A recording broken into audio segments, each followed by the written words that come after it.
Vamos a compartir de la palabra del Señor en esta mañana y quisiera que podamos retomar un pasaje de la Escritura que nos hemos tomado algunos fines de semana para hablar de ello. Con mi esposa hay algunas reflexiones que estuvimos compartiendo acerca de uno de los pasajes más conocidos de las Escrituras, que seguramente alguno de ustedes lo conoce de memoria y como ya vinimos hablando de esto, seguramente ya sabe de qué se trata. ¿De qué era? ¿Se acuerda o no se acuerda? No estuvimos nosotros un par de fines de semana, nos tomamos unos días de descanso, pero antes de eso estuvimos compartiendo de uno de los pasajes más conocidos del Salmo, ¿cuánto?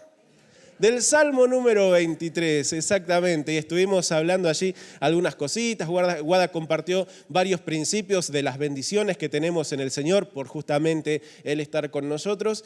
Y en esta mañana quiero volver a utilizar este pasaje para tomar allí algunos principios, para recordar algunas cosas también que tienen que ver con lo que Dios hace en nuestro favor, pero también para hablar de qué es lo que mueve a Dios a hacer cada una de estas cosas en torno a cada uno de nosotros. ¿Y por qué le pongo 3x1? Porque justamente vamos a ver tres cosas que están bien marcadas en el Salmo, que a veces no le damos tanta importancia o no lo vemos de esta manera porque hay una imagen que nos roba toda la atención y muchas veces nos perdemos las otras. Entonces vamos a partir nuevamente del Salmo 23, que lo conocemos de memoria. Hoy lo puse entero aquí porque necesitamos verlo en bloque y lo tenemos allí. Puse la versión 60, que por ahí es la más clásica o que tal vez la mayoría de nosotros recordemos. Están por ahí algunas frasecitas que han quedado en nuestra memoria y le animo a que lo pueda también recordar, memorizar, tener siempre bien presente.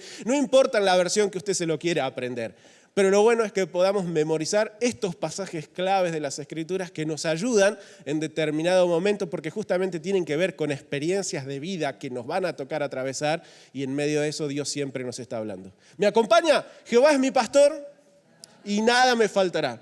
En lugares de delicados pastos me hará descansar.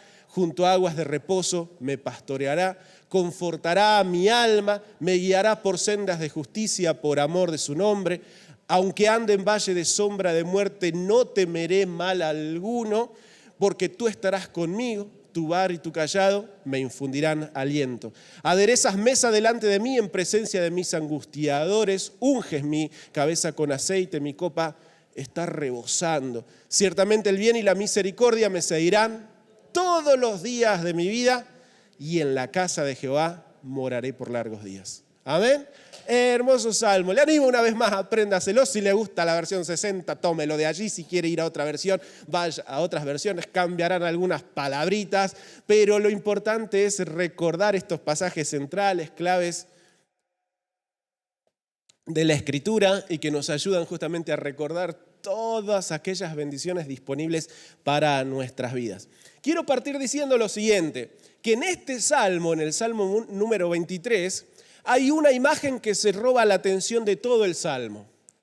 Y a veces terminamos interpretando o tratando de analizar este salmo desde esa única imagen que nos roba toda la atención. Pero hoy le quiero compartir algunas cositas para que justamente vayamos viendo que dentro del Salmo 23 se habla más que tan solamente de esa imagen que se nos roba toda la atención. Y la imagen que mayormente nosotros la cual partimos y siempre está ahí bien presente, porque en la Biblia tenemos muchas veces imágenes que se utilizan, escenas, comparaciones, de eso me refiero cuando hay una imagen. Son esos ejemplos que se utilizan para marcarnos algún principio importante y que a partir de allí podemos obtener principios para nuestra vida espiritual. Jesús utilizaba mucho la enseñanza a través de ejemplos de la vida cotidiana. Muchos de sus discursos eran a través de parábolas y a través de esas historias, de esos ejemplos de la vida real, la imagen del sembrador, la imagen de una semilla de mostaza, como una masa que se está leudando y todo lo demás. Cada una de esas imágenes que Jesús utilizaba traían consigo una interpretación, una idea, una enseñanza, un principio, ya sea de vida, ya sea de comportamiento, de conducta, pero siempre Jesús utilizaba esas imágenes que nos ayudaban a comprender más cada una de las cosas que Él quería dar a entender. Y la Biblia está llena de imágenes por todos lados. Tenemos relatos tenemos narraciones de acontecimientos en donde, está bien, están también cruzadas por cierta subjetividad de los escritores y de la intencionalidad de Dios acerca de lo que quería que entendamos, pero hay muchos pasajes que son narraciones, relatos. Esto pasó, esto sucedió y esto otro. Pero muchas partes de la Biblia son en base a imágenes que se van tomando con la intención de aquel que está tratando de traer una enseñanza. Por ejemplo, todo lo que es el contenido profético en la Biblia. Tenemos muchos libros que son libros escritos por profetas. Y los profetas muchas veces utilizaban también distintas imágenes, escenas, comparaciones, ejemplos para hablar de parte de Dios. Que muchas veces eran denuncias, a veces eran consejos, a veces eran llamados al arrepentimiento. Y a través de las distintas escenas que pintaba el profeta, se podía llegar a comprender. Algunas de ellas llegaban a ser tan literales que un profeta se puso un palo en la nuca, un yugo, como utilizaban los bueyes, y así andaba diciendo, así vamos a terminar nosotros esclavizados por las naciones ajenas. Fíjense cómo eran tan vívidas muchas veces o hasta encarnadas los ejemplos que se utilizaban para enseñar de diferentes cosas. Y bueno, así también tenemos el libro de los Salmos, que está lleno de imágenes. Lleno de imágenes también o comparaciones para traernos y para resaltar algunas características ya sea de Dios, nuestras o de lo que Él espera de cada uno de nosotros. Y hay una imagen central, todo esto se lo menciono para decir que hay una imagen central en el Salmo 23 y es la imagen con la que se inicia, la que es la de un pastor, la de un pastor de ovejas. Alguien que está cuidando de su rebaño, alguien que está pendiente de las necesidades de su rebaño, está ambientado en un pastor de ovejas de esa época, no en una cabaña entrerriana de ahora que tiene otras características, se cría el ganado de otra manera, sino como lo era en ese tiempo, en esa tierra donde muchos de los pastores eran nómadas, tenían que recorrer muchos kilómetros para apacentar el rebaño, para encontrar los pastos, el agua y todo lo que se necesitaba. Pero esa imagen del pastor se roba a veces toda la atención. Y terminamos leyendo el Salmo entero, sí que lo teníamos acá, terminamos leyendo el Salmo entero en torno a esa imagen del pastor de ovejas, del pastor de un rebaño. Pero quiero decirle que no es la única imagen que encontramos en el Salmo 23, sino que, aunque no estén tan claras, aunque no estén tan explícitas, hay otras imágenes que se utilizan aquí para resaltar algunas características de lo que Dios hace por cada uno de nosotros. Por eso tenemos que tratar a veces de, aunque es un hermoso salmo, incluso hay canciones que hacemos acerca de Jehová es mi pastor y nada nos faltará, tenemos que quedarnos con parte de esa imagen, pero no olvidarnos las otras que tenemos. Y es por eso que vamos a ir viendo aquí, y lo tenemos ahí de un lado al salmo, y vamos a ir resaltando cada una de estas imágenes que tenemos por delante. Y como recién le decía, ¿no? El tema de lo que está en los primeros versículos, esa imagen del pastor, después se nos roba toda la atención, pero está ahí presente y no la podemos descuidar. Y esa imagen de un pastor de rebaños habla del cuidado que Dios va a tener por cada uno de nosotros y de que Dios siempre va a estar atento. Incluso una de las primeras reflexiones que compartí acerca de este salmo, hablábamos acerca de esto, ¿no? De no sé lo que traerá el mañana, no sabemos qué vendrá. A muchos nos va a ir recontra bien o tal vez nos pueda ir bastante mal, no lo sabemos, ¿sí? No sabemos si el día de mañana nos va a sonreír o nos va a hacer mala cara. No sabemos si vamos a estar libres de enfermedades o nos agarraremos alguna que otra cosa. No sabremos si nos saldrán todos los negocios y quedaremos enterrados en algunos. No sabemos. Puede pasar de todo de aquí en adelante, ¿sí? Todos tenemos las mejores expectativas, todos oramos y clamamos a Dios para que todo siempre nos salga bien, pero la vida misma nos va diciendo de que no todo es lo que nosotros a veces queremos o esperamos, ¿sí? Entonces el día de mañana podemos triunfar o podemos salir en derrota, podemos ganar o podemos perder, pero no importa lo que suceda, hay una verdad que no va a cambiar, ¿sí? Puede pasar un montón de cosas, pero hay una verdad, una realidad que no va a cambiar. Y es que Jehová es mi pastor y nada me va a faltar. Eso es algo que siempre tenemos que tener presente y tiene que ver con ese cuidado de Dios para nuestra vida, ¿sí? Nunca nos va a faltar lo necesario para que se cumpla el plan y los propósitos de Dios en cada una de nuestra vida. Entonces, no dejemos que a veces nos condicione lo que tenemos o no tenemos en nuestras manos. Que déjeme decirle, a veces va a haber abundancia y a veces vamos a tener que ahí cuidadito para que no se nos caiga lo último que nos queda, ¿sí? Muchas veces nos va a pasar esto, pero la realidad que no va a cambiar es que Dios siempre va a estar presente. Dios siempre va a estar presente y va a estar cuidando y no nos va a faltar nada, porque Él cuida y sabe cuidar bien. Hay otra imagen en el Salmo 100, o sea, es la misma imagen que se usa en el Salmo 100, en donde dice, nosotros somos las ovejas de su prado, ¿sí? Y Él, el hacedor, el creador, el pastor, sabe cuidar bien. Y va a cuidar bien de cada uno de nosotros. Así que tenemos esa imagen allí en el Salmo 23 del pastor que cuida y Dios siempre nos va a cuidar. No tengas miedo, Dios siempre nos va a cuidar. No significa que nos va a dar todo lo que nosotros queremos, que a veces hablamos bastante, ¿vio? Me das esto, me das esto, otro, quiero aquello. Sí, hablamos, somos bastante, está bien, parte de lo que nosotros entendemos. Pero lo que sí tenemos que saber es que Dios no nos va a hacer faltar nada. Tal vez no lo que nosotros pretendemos, pero no nos va a faltar nada conforme a los propósitos. Y cuando vemos esto de esta manera, nos vamos a dar cuenta que tenemos más abundancia de la que a veces somos capaces de reconocer o de darnos cuenta. Pero hay otra imagen. No nos vamos a quedar, otra vez no vamos a dejar que la imagen del pastor nos robe todo el salmo nuevamente, sino que vamos a reconocer e identificar las otras imágenes que están aquí. Y la segunda tiene que ver con un compañero, con una guía en medio del camino, en medio de un viaje, en medio de un recorrido. Nosotros en el día de hoy, la mayoría tenemos algún tipo de vehículo para movilizarnos, ¿sí? Nos movilizamos con una motito, una bicicleta, un auto, o incluso quienes no cuentan con su transporte propio pueden un colectivo, un remis. Tenemos movilidades para dirigirnos de un lugar a otro, para viajar. Necesitamos hacer viajes más largos, irnos a Buenos Aires, tenemos una terminal, la tomamos un colectivo, necesitamos ir a otro país, un avioncito. Hay otros tipos de movilidades, a diferente a lo que era en la época del Antiguo Testamento, que la mayoría de las personas viajaban en dos. ¿En qué? Exactamente, en eso mismo. En dos patas. Ese era el movimiento para todos lados. Caminando para cualquier lado. Incluso los animales que se utilizaban, la mayoría eran utilizados como medios de carga, no de transporte. Porque incluso también para algunos era una cuestión de privilegio, de lujo, tener un animal de carga para llevar todo lo que se necesitaba llevar. Así que la mayoría de las personas tenían que recorrer montones de kilómetros, todo caminando, todo a pie. Incluso vemos en el Nuevo Testamento que es muy similar las conductas y las tradiciones, los usos y las costumbres del pueblo allí de esa región, que cuando alguien llegaba a la casa de otra persona a visitarlo, ¿con qué lo esperaba?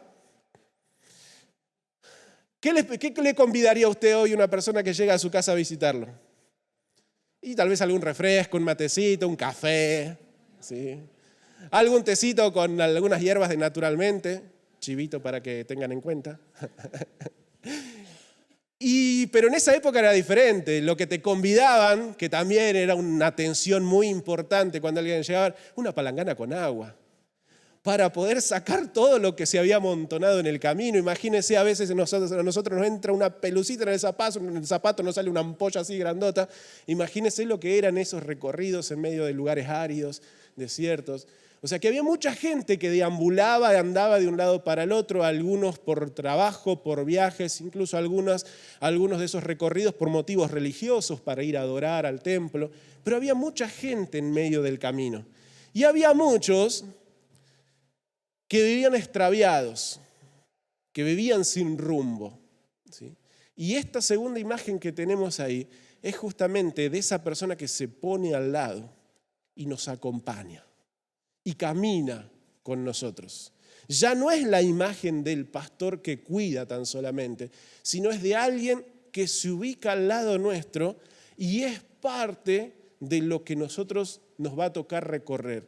del camino que nos va a tocar transitar. Es por eso que ahí empieza a utilizarse estas palabras, ¿no? Confortará mi alma, me guiará por sendas de justicia, porque hay caminos complicados, hay caminos que son mejores y otros que no lo son tantos, y tenemos que tener cuidado también por dónde transitamos, dependiendo de los caminos y las decisiones que vamos tomando. También hay situaciones que vamos a ir viviendo, ¿sí? También vamos a ir viviendo dependiendo de las cosas que elijamos, y a veces, varias veces incluso, nos toca meternos, nos toca transitar en valles un poco más siniestros, oscuros, fantasmales algunos. A veces nos toca entrar por valles complicados, ¿sí? En donde, y sí, hay olor a muerte.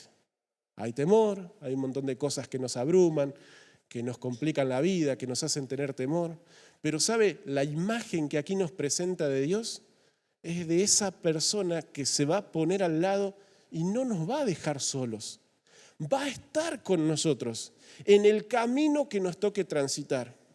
Incluso, me animo a decir lo siguiente, incluso aun cuando nosotros mismos nos metemos en el camino incorrecto, no es que Dios levanta la mano y dice, bueno, ahora anda solito, y nos deja. No, incluso tenemos la posibilidad de contar con la presencia de Dios. Y no quiere decir que Dios nos esté avalando ni nos esté diciendo que está bien, pero la presencia de Dios está con nosotros. Ahí Él está dispuesto a acompañarnos y a guardar nuestra vida e incluso a alertarnos. Mirá que no es por acá.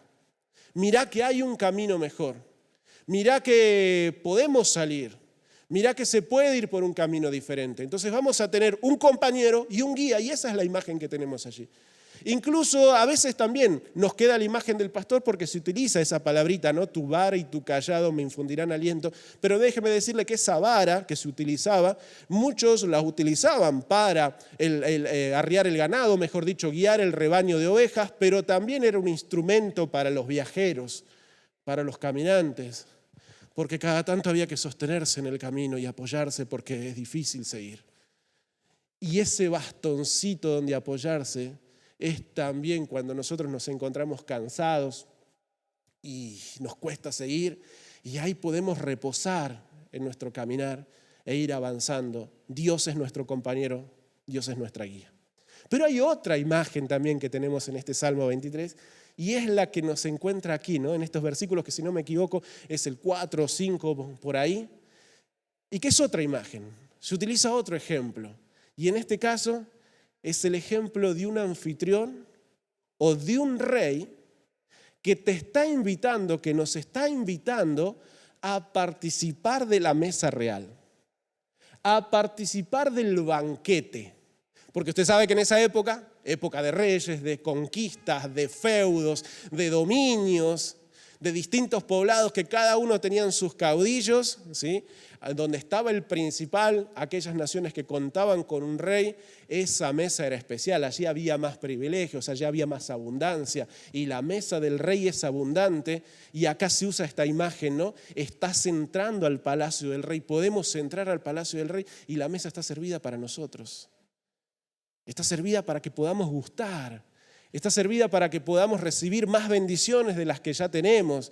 Incluso en donde también nuestra vestimenta pueda ser cambiada, en donde nuestra vida puede ser renovada. Por eso es que unges mi cabeza con aceite o con perfume, como dicen algunas de otras versiones. Porque justamente es el lugar en donde entro a participar de una celebración en la que muchas veces me quedé afuera y ahora puedo ser parte por la acción del rey que me está invitando a participar de esa mesa.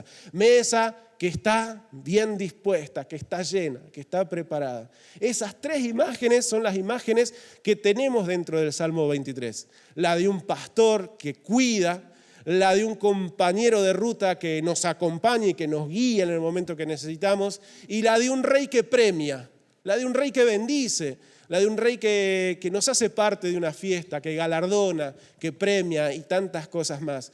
Pero ¿sabe cuál es interesante de todo esto cuando vemos estas tres imágenes? Hay algo que automáticamente puede venir a nuestras mentes. Y estas imágenes que están utilizadas en esta hermosa canción, en este hermoso salmo o poema y canto del pueblo de Israel, escrito por David, cada una de estas imágenes, ¿sabe de dónde las saca David?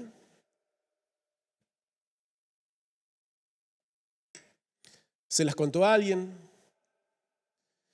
Le dijeron, che, mirá, tengo una letrita para una canción, ¿por qué no usas estas rimitas que quedan lindas, tan bonitas? Cada una de las imágenes que él utilizó para resaltar una característica de Dios en su favor, tienen que ver con su propia experiencia de vida. ¿Saben quién fue pastor de ovejas? ¿Quién lo fue? David. ¿Sabe quién anduvo en el desierto vagando bastantes veces, varios años de su vida? David. ¿Quién se transformó en rey? David. Entonces, él utiliza las experiencias, lo que le tocó vivir, para resaltar aspectos de cómo Dios se mueve. Y una de las primeras cosas con las que nos podemos quedar, después de tanta información que hemos estado compartiendo, una de las primeras cosas con las que nos podemos quedar en esta mañana es ese mismo ejemplo.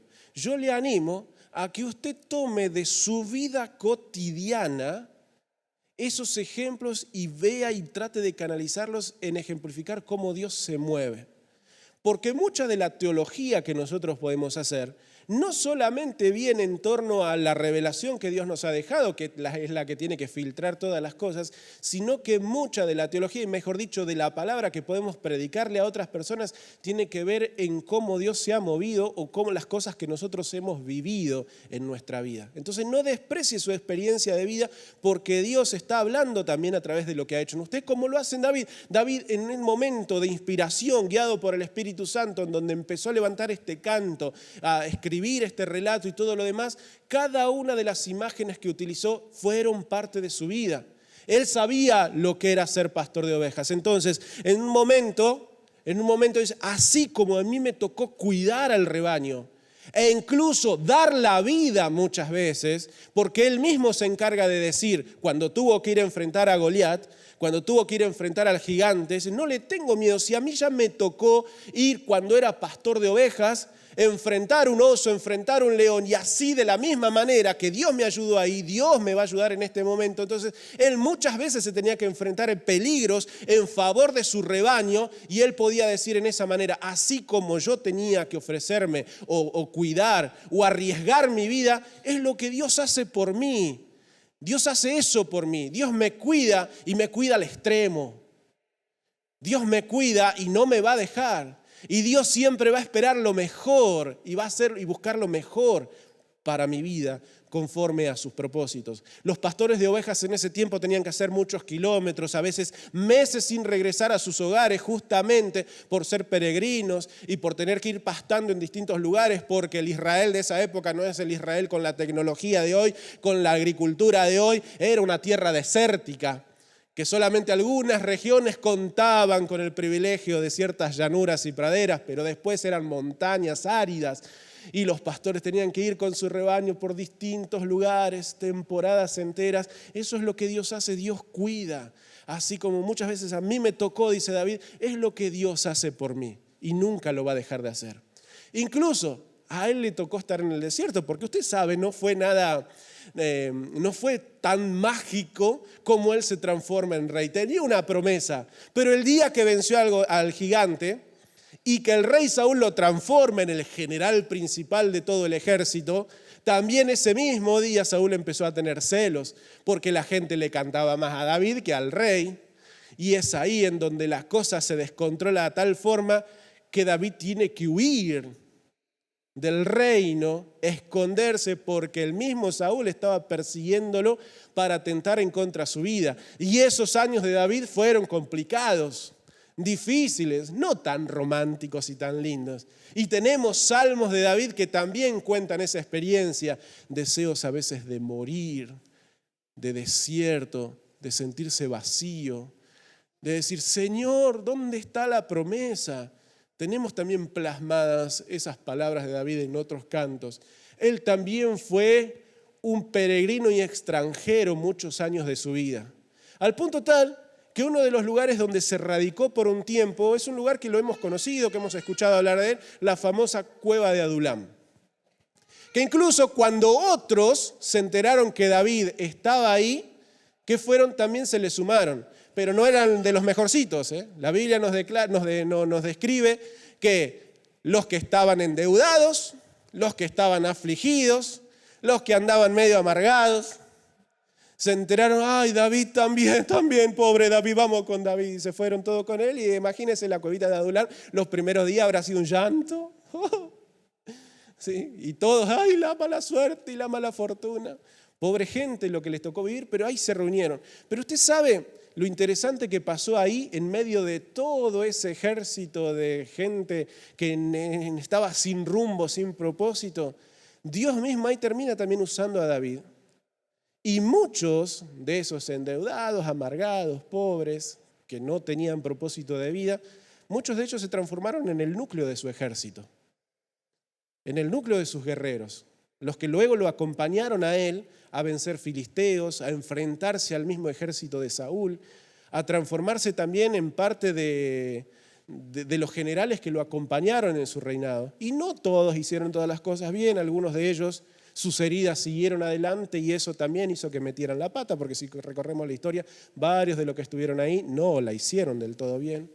Pero aún así, David mismo pudo ser en el desierto también una especie de guía para ellos.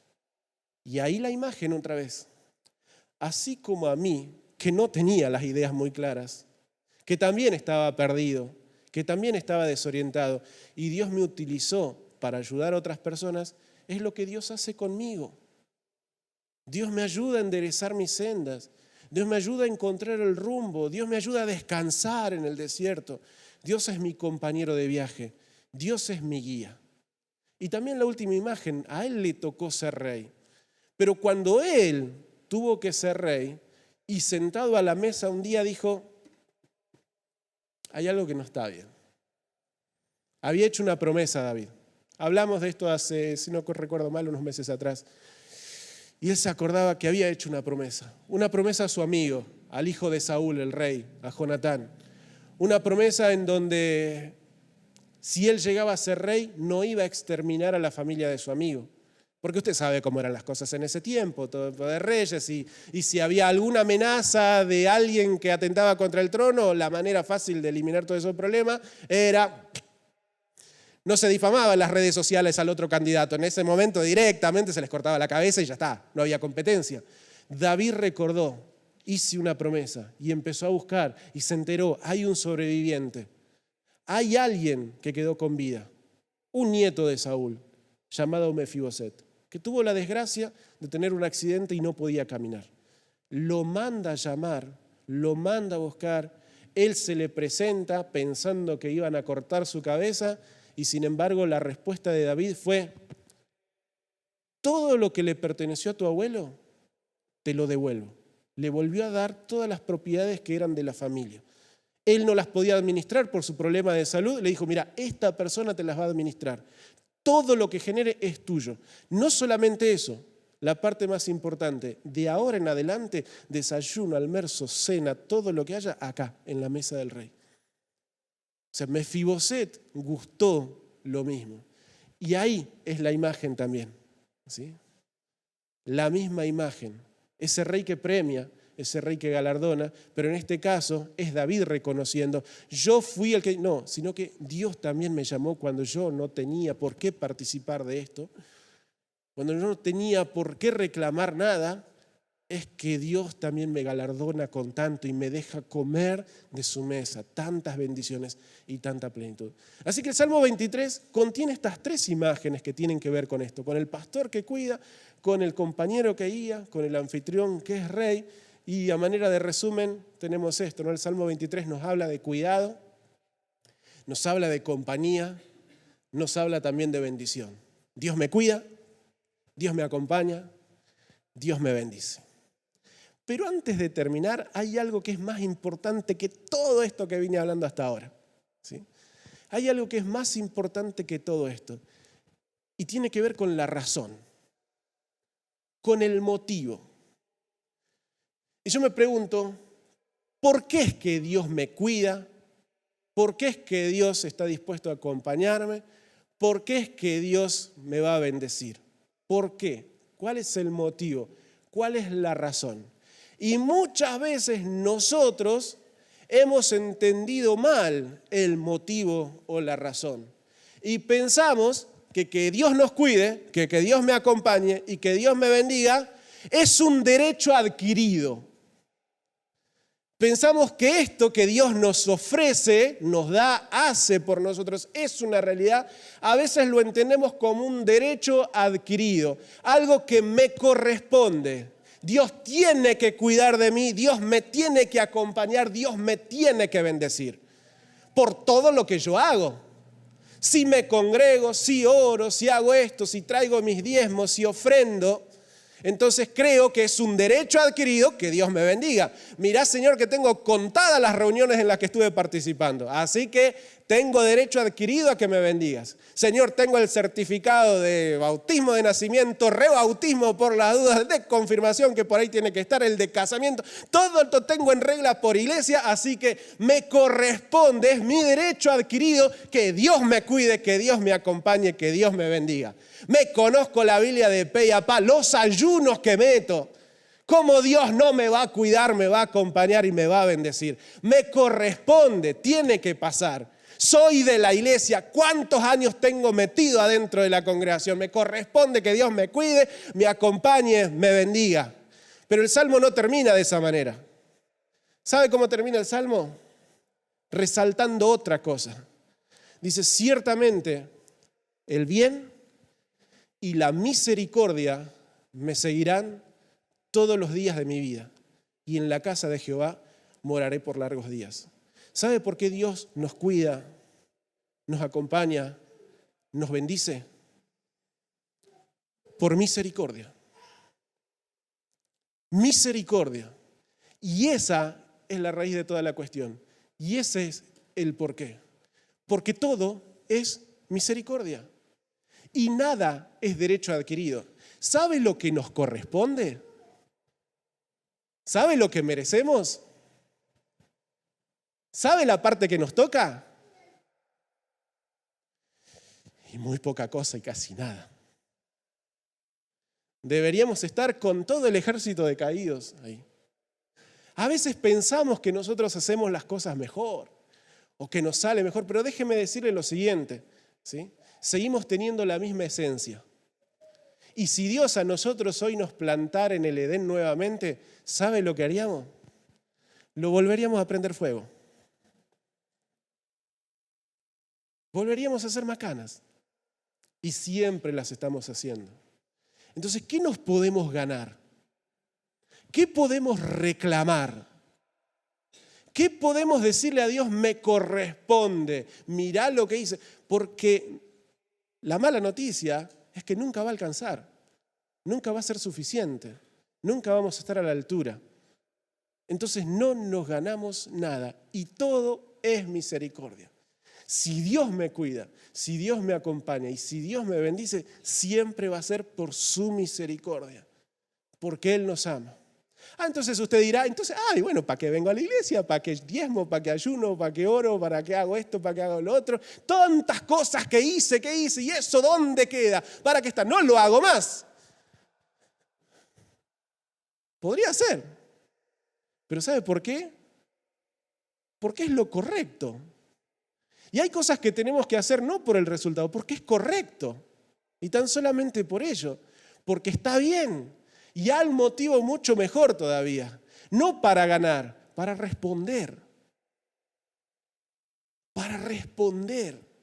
Porque todo lo que vayamos a hacer, si hay algo en nuestro alcance que podemos hacer, nunca puede ganar nada. Y responder tiene que ser la actitud, aunque sabemos que tampoco va a estar a la altura. Pero si hago, es porque Dios me amó primero. Y porque Dios me amó es que le busco. Porque Dios me cuida es que oro. Porque entiendo que Él me bendice es que anhelo estar con Él.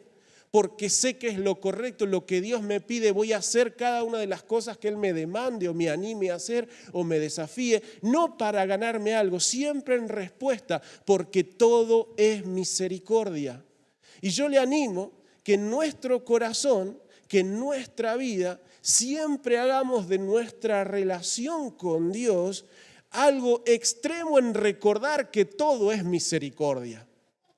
Porque si empezamos a transformar el que el dedo de Dios se mueve por lo que nosotros hagamos, déjeme decirlo que vamos a transformar toda nuestra relación con Dios en una tradición, en querer torcer con nuestras acciones lo que Dios hace y establecer reglas y normas porque Dios se mueve si hacemos esto. Y déjeme decirle que Dios no se mueve por lo que nosotros hagamos, Dios se mueve por misericordia. Y todo es misericordia. Y siempre, si algo tenemos que agradecer y hacerlo, es por la misericordia que Dios nos tiene. Porque Dios tuvo misericordia de mí, es que le quiero servir. Porque Dios tuvo misericordia de mí, es porque le voy a amar. Porque Dios tiene misericordia de mí, es que le voy a seguir hasta lo último de mi vida. Porque Dios tiene misericordia de mí, le voy a dar todo lo que puedo ofrecerle. Por la misericordia del Señor. Dios siempre te va a cuidar, hermano. Dios siempre te va a acompañar. Dios siempre va a tener bendiciones para nosotros, pero nunca por nuestra cara linda, aunque somos muy lindos. Siempre va a ser por misericordia. Siempre va a ser por misericordia. Y si algo le animo a que podamos hacer en esta mañana es adorar a Dios por su misericordia. Por el amor tan grande. Esa misericordia que yo hago al tal punto de entregarlo todo. Y nosotros que somos hijos de la cruz, hijos de ese favor de Dios inmerecido, ¿cómo nos cuesta tanto recordar que todo es misericordia? Y yo le animo que cada día de nuestra vida lo construyamos en base a eso. Es misericordia. Hay un montón de cosas que nosotros podemos lograr y hacer, pero siempre todo es misericordia. Todo es por la misericordia de Dios y es una misericordia que se renueva día a día, momento tras momento. Y yo le animo que en esta mañana una vez más adoremos a Dios por su misericordia infinita. Amén, le invito a que se pueda poner de pie.